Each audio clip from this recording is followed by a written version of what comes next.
Good evening and welcome to the second of two Inside Government shows tonight for the spring 2023 semester here at Cayuga Community College and broadcast on Spectrum, Verizon, Fios, the Auburn Regional Media Access, better known as ARMA, as well as Win 89.1, the college's radio station. I'm your host, Guy Cosentino. When the 2020 census was complete, the process of redistricting occurred, and with that, the political map of Cayuga County changed somewhat. Instead of having 3 members of the Senate, Cayuga County went from having 3 different state senators to just one, Rachel May, a Democrat, who had not even represented Cayuga County before January 1st, but now represents all of Cayuga County. We've asked her to come in to talk about her new district. Now she's getting used to the newly configured layout. We'll talk a little bit about the state budget, well, maybe a lot more than a little, about a $227 billion spending proposal by Governor Kathy Hochul, and we'll also talk to her about a town hall meeting she had last Thursday here on campus, as well as hiring a new local elected official. Welcome. Welcome back in the studio. You were here in October for a forum, so it's a little different format. Right. Now it's more conversational, so welcome. Thank you. How are you and your family faring? Doing well, doing well. Ready for winter to be over, I guess, but otherwise, yeah. Yeah, just don't walk outside right now. You know? Right. So you have originally is almost to the last minute, it still looked like Senator Mannion was going to represent Cayuga County, if not all of it, but a big chunk. And then it all mixed up, and you flipped over here. He went north to Oswego, which he did not represent. So what did you pick up? So the whole thing was a roller coaster. Initially, I thought I was going to be representing Utica and Cortland, and then I picked up all of Cayuga County instead. So it was, I went through 3 radically different districts in the course of about 4 months last year. And so in looking at the map that you had at your town hall meeting, you have a large part of Syracuse and Onondaga County plus Cayuga County. Right. So I used to represent most of Syracuse, 6 towns in Onondaga County, and then east of there into Madison and Oneida counties. Now I don't have Madison or Oneida County. I have southern Onondaga County and all of Cayuga County and all of Syracuse. So some issues are different, and we'll get to that. But how do you get used to your new constituency? You know, I've been working really hard at it, both during the campaign and since then, just making sure that I show up at events, that I talk to people. I went door to door a lot in the campaign and then plan to keep doing that, just to go talk to people. I've toured dozens of schools and farms and went to the Owens, Illinois factory last week, which was totally amazing. Right. It's a great facility. So trying to make sure that I respond to invitations. It's mostly not that I say, "Oh, I need to go see this," but people invite me, and you were you went to Seward School last week here in Auburn, and we'll talk about school aid in a few minutes. Are many of the issues for Cayuga County for your new district different than what in the rural areas that you had before? Forget the city of Syracuse. Because Ben Walsh is always going to ask you for the same things. Right. I mean, Auburn is a little different. I didn't have a city this size before, and Auburn, of course, has its own particular issues. The rural areas, I'd say Cayuga has a lot more dairy farms, which, you know, are under particular kinds of pressure economically right now. But Madison is a very rural county too, and so a lot of those rural issues are the same, or roughly the same, depending, you know, from community to community. I do chair the Commission on Rural Resources, so I've been really focused on things like rural housing, rural health care, opioid crisis in rural areas, those kinds of things we've done a lot of work on before. So we'll get to some of that in a minute. Let's talk about the budget to start with. So Governor Hochul, about a little over a month ago, presented a $227 billion with a B budget. Where is the legislature in reviewing that budget right now? Yeah, so the process is she presented her budget, then we had hearings. We probably had 150 hours of hearings on different aspects of the budget. And now we are finalizing our one-house Senate budget that's kind of our response or our counteroffer to the governor's And that will budget. be next week that you'll Yeah, present that? That's what we. So back to the hearings. I'm assuming you sat in on some hearings. Which ones did you sit in on? Mostly you sit in on the ones that you're on the committee for, because they go very long and they only have so many seats and opportunities to ask questions. So I was in the ones on environment and agriculture, on housing, on elections. I now chair the committee on, it's called Cities 2, but it's really the Upstate Cities Committee. So the local government one, when I got to ask questions of the different mayors, that kind of thing. Well, maybe we'll get to NICOM in a second, but before that, are there pieces of the budget that you really, really like? Yeah, so I'm a fan of the governor's housing compact. There are ways I'd like to see it tweaked, but we are the only state of our peer group of states that doesn't have a statewide housing policy, and it's why housing is so scarce in this state and so expensive. And so I have proposed a number of tweaks, particularly about upstate for that, but I do think that that's a good part of the budget. And that is her proposal to create 800,000, yes, sorry, new or low income housing units, correct? Right. Okay, where would they go? So her proposal is that every municipality has to come up with a plan to create a certain number, and it depends on the size of your community and whether you're upstate or downstate. So upstate, she has said, increase by 1% over the next 3 years. Downstate is a 3% over 3 years. One of the criticisms of that particular proposal, maybe this is what you're talking about in the tweaking, is the regulatory changes that she seems to be proposing, which would be that some local environmental and zoning regulations might be carved out.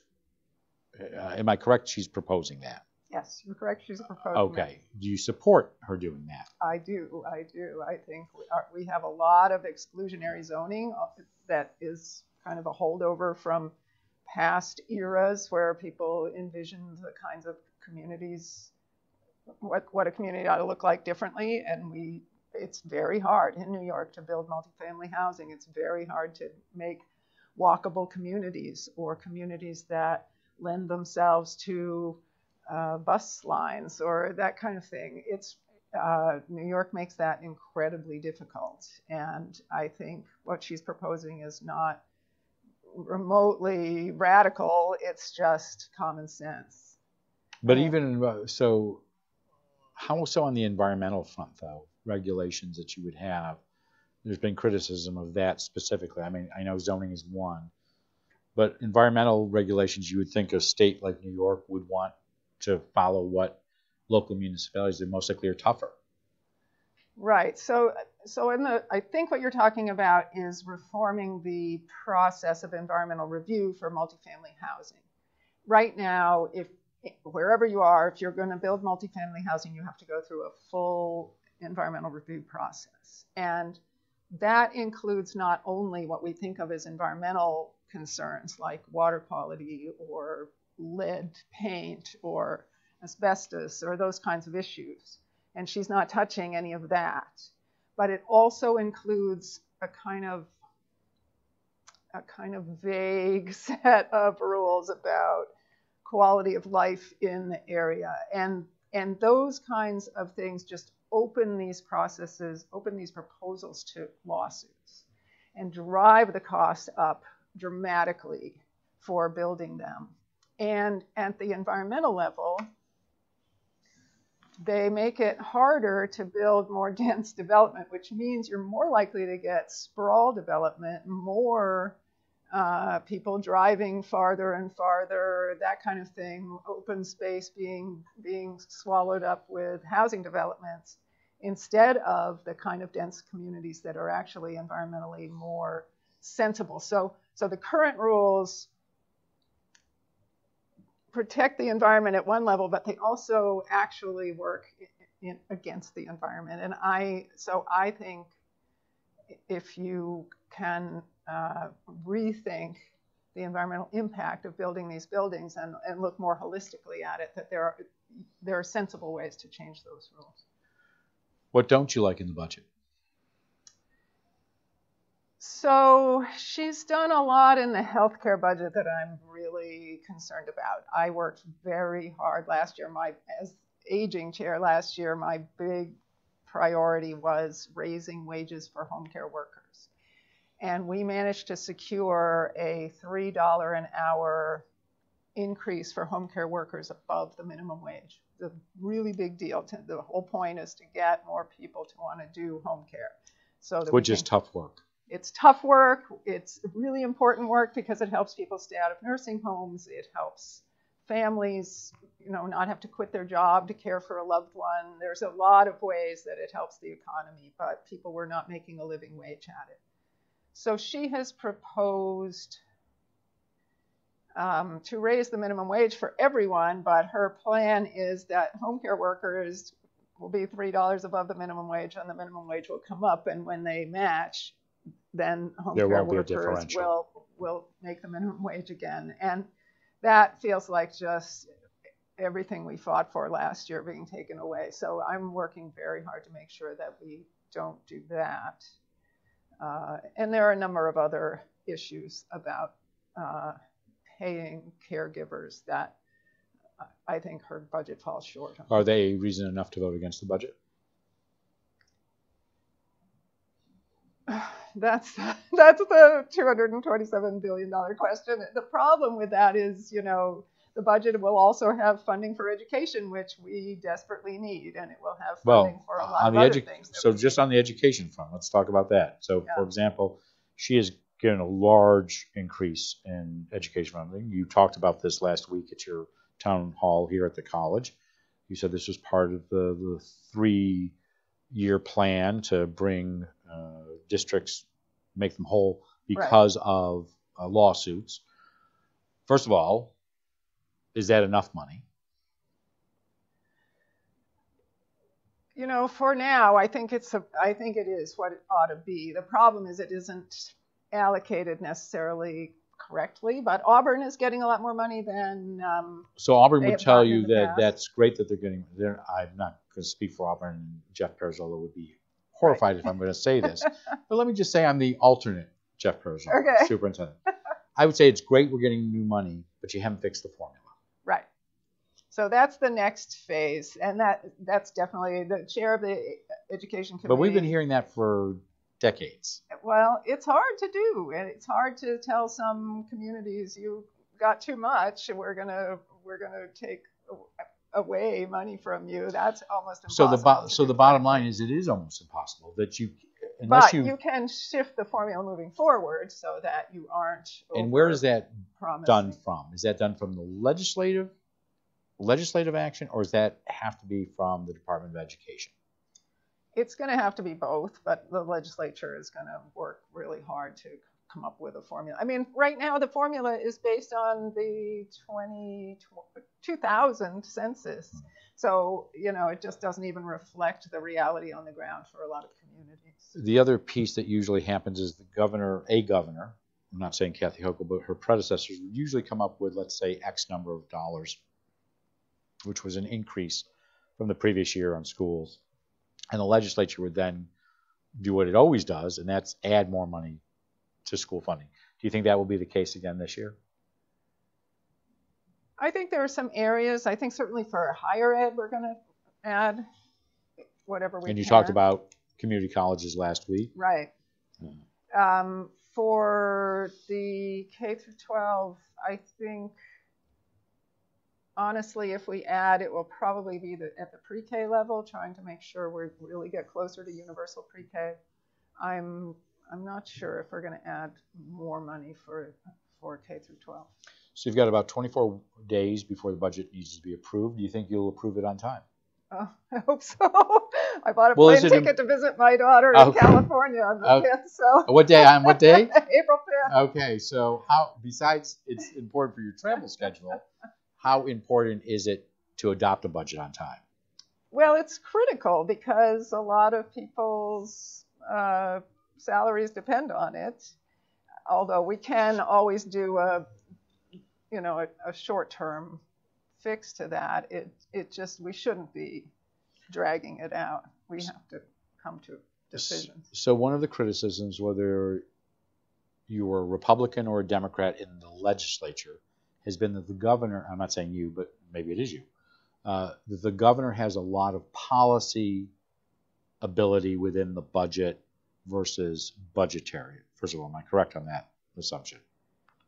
Well, the reality is in New York, the governor has way more power over the budget in general than any other governor in the country. So it has to do with the money and the policy that goes in the budget. So should policy be part of the budget? In general, I join my colleagues in the legislature in thinking policy should be the purview of the legislature, and we should be the ones making those decisions. And most of the policy should go through the regular process, go through committees, get considered. Separate bills. Right. So there are some policies that are so interwoven with the budget that it's really hard to pass them outside of the budget. And so I think in some cases it is important to have them in there. So you had a town hall meeting last week. Why did you do it, first of all? Because this is a complicated process and a big district, and I want to hear from people what their ideas are. How many people showed up? Oh, you were there. 25 or 30, I think. Well, there were more than 30 there. Were there more than 30? There were. I count. Oh, good. Well, you tell me. Okay. So I'm not going to tell you what they talked about. So what did people talk about? Oh, it was a big range of issues from the housing compact and taxes and that kind of thing. And food for children. And food, yeah. But water was... as I found when I went door to door in the Finger Lakes region, it's front of mind for a lot of people. I want to go to water. We'll go to that next. Do you do more of these? I did one last night in Syracuse. Okay. Yeah. So on the issue of water, I know last fall you made a point of going to the Wasco Watershed Management Council and talking to them. You are the first senator, if I am correct on this, and correct me if I'm wrong, who has almost all, if not all, of the Owasco watershed in their district, correct? That's correct. How important is that? I think it's really important. I think watersheds are complex, and they're complex systems because of all the different moving parts in them, but also because of all the people who live in them. And you have to be able to get everybody to the table and be able to advocate for all the different interests there. And I think if you have lots of different, if you're crossing a lot of administrative boundaries or governmental boundaries, it makes it that much harder. You'll still have 3 members of the assembly. Of the assembly. But in the Senate you have. Do you think that would generate, because maybe this is what local folks are hoping, that this will generate more funds to the watershed? Well, I hope to be able to advocate for it and to be able to make the holistic case for it, for sure. So what do you, as somebody who's just been on the outside of this because you haven't represented Cuyahoga County, what do you think causes harmful algal blooms? I think it's a combination of the runoff, a lot of the just the nutrients that are coming into the water, and the warming of the water with global warming. Honestly, I think that combination. And I know you had a discussion last week on global warming. We're not going to have that right now. I'm sorry. What steps need to be taken, though? What steps do you think need to be taken by communities in the watershed to reduce the blooms? So, most communities are trying to reduce the nutrient load in the water, and that is a matter of better management of the whole watershed, whether it is agricultural runoff or septic systems. So it may result in more regulations for farms?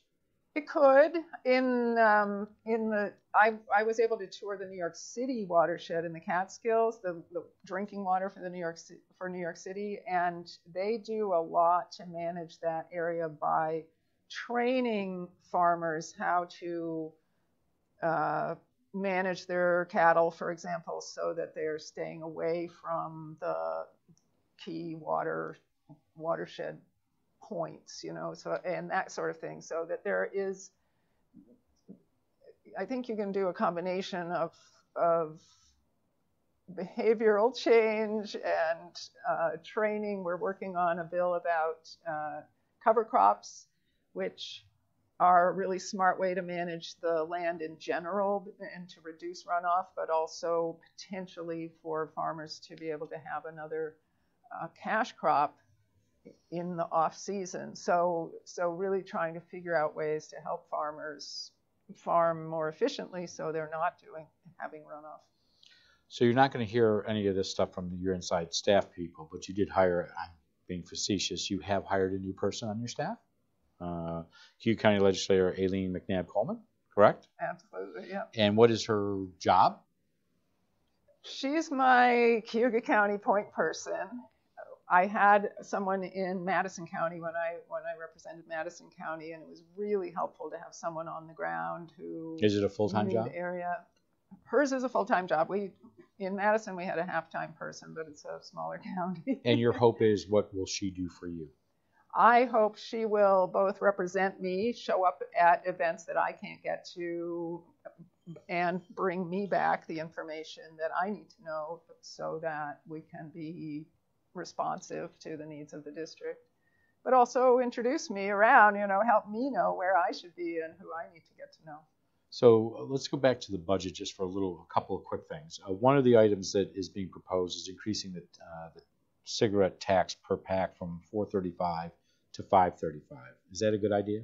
Yeah, it's a good idea. Why? I mean, the purpose is not to raise more money. The purpose is to discourage smoking, basically. And I think smoking costs all of us. Then why don't you just go out and, it's been 1966, 65. The Surgeon General said this was all bad.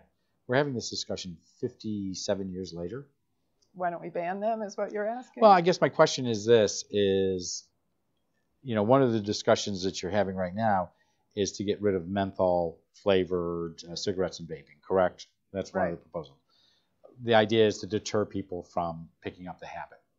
Aren't there children, particularly. I mean, a lot of it is marketing to children. Okay. Well, and when you raise the price, you discourage younger people more because they're the ones with the least disposable income, typically. So this is somewhat divided and made some interesting bedfellows on this issue of the menthol issue. You have critics who say it will deter, or not critics, supporters of the ban, that it will deter. But you've got convenience stores who said that there'll be a new black market out there. You've got black faithmen's leaders saying they're against it because it disproportionately hits their congregations. Where do you come down on all that?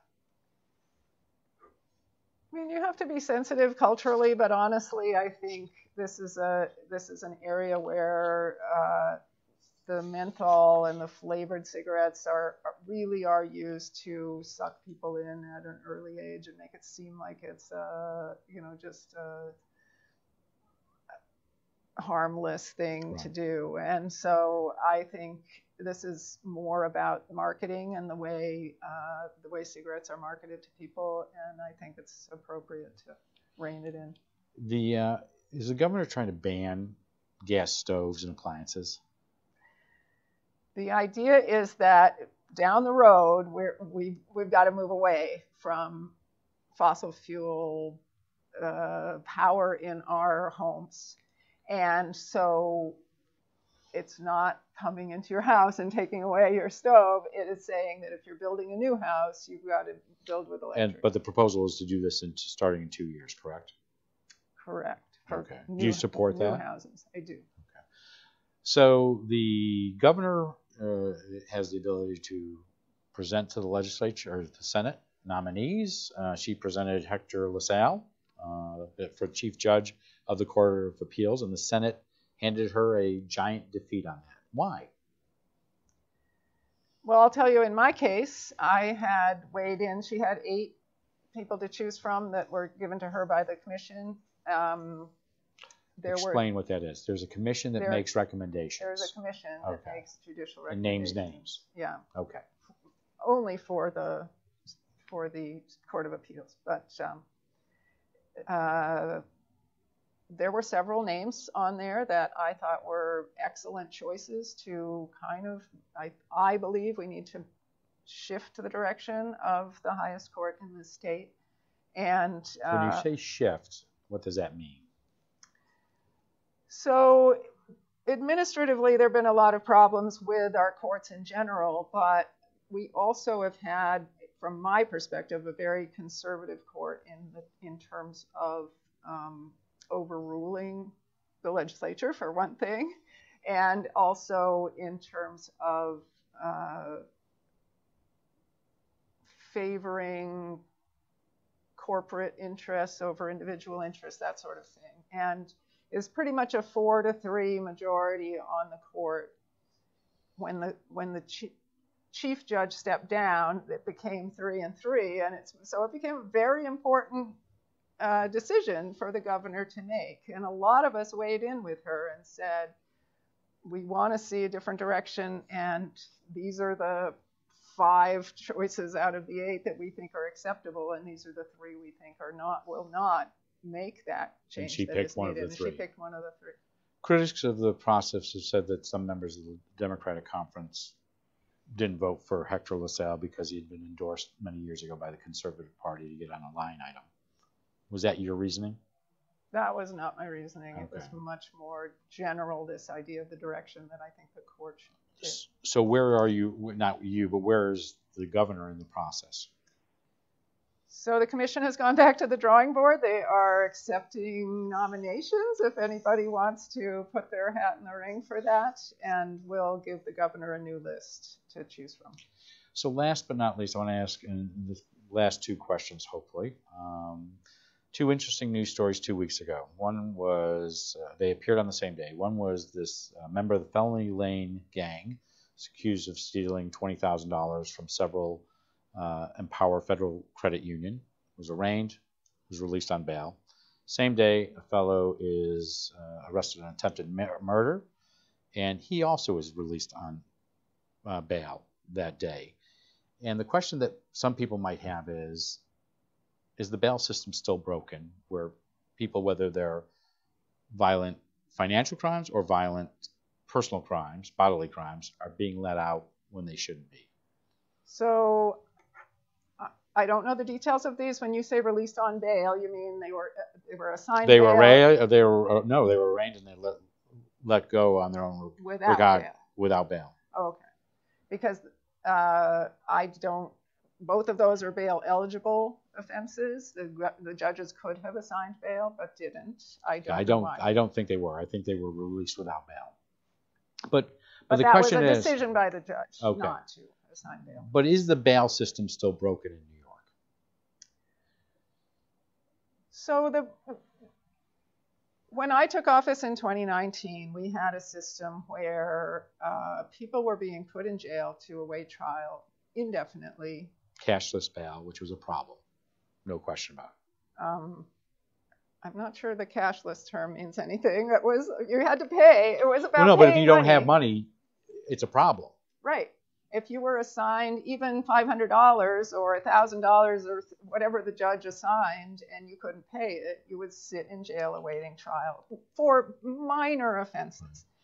And what that meant was those people who were already, too poor to be able to find that amount of money also lost their job, lost their home, lost custody of their kids, lost their ability to prepare for trial because they had no cell phone or internet. They were stuck in jail, and a lot of them would plead guilty to crimes they maybe didn't commit just to end the nightmare of it. So it was really broken then, and that was tens of thousands of people. So the governor's proposed some new things, again, this policy side of this. Do you support what she's proposing in the budget?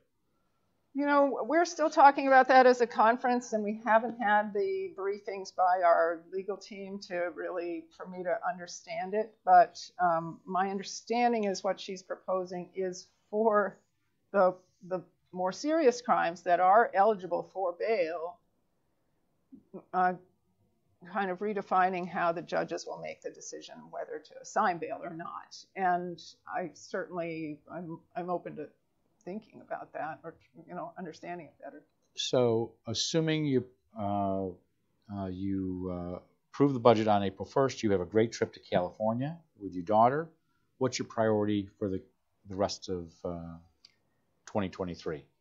So I have a bunch of water protection legislation I want to get passed. I also I'm hoping that you asked about what should be in the budget. I have a bill to expand the bottle bill and make sure that we're collecting a lot more bottles and reducing waste in this state.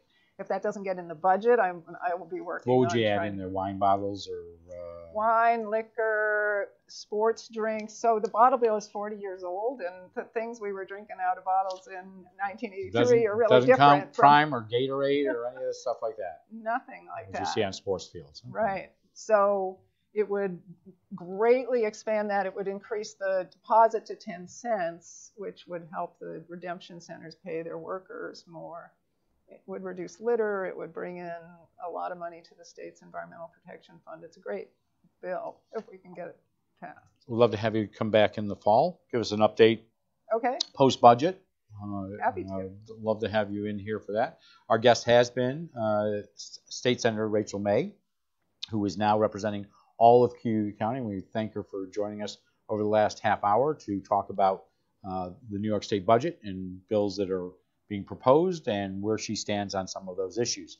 We will be back on we'll be back on Thursday with 2 new shows. We'll have the new head of the Cuyahoga Economic Development Agency, CEDA, Michael Miller, to talk about his new position. And then we'll get an update from Cuyahoga Community College President Brian Durant on several projects that the college is working on, both here on the Auburn campus and on the Fulton campus. In the coming weeks, among the guests that we'll have will be Cuyahoga County Legislative Chairman David Gould, Cuyahoga County Sheriff Brian Skank, Cuyahoga County District Attorney Brittany Antonacci, City Manager Jeff Digert, Father Vasil Kopelnik of St. Peter and Paul Ukrainian Church to talk about the Ukrainian refugees that have come to the United States and also relief aid going there.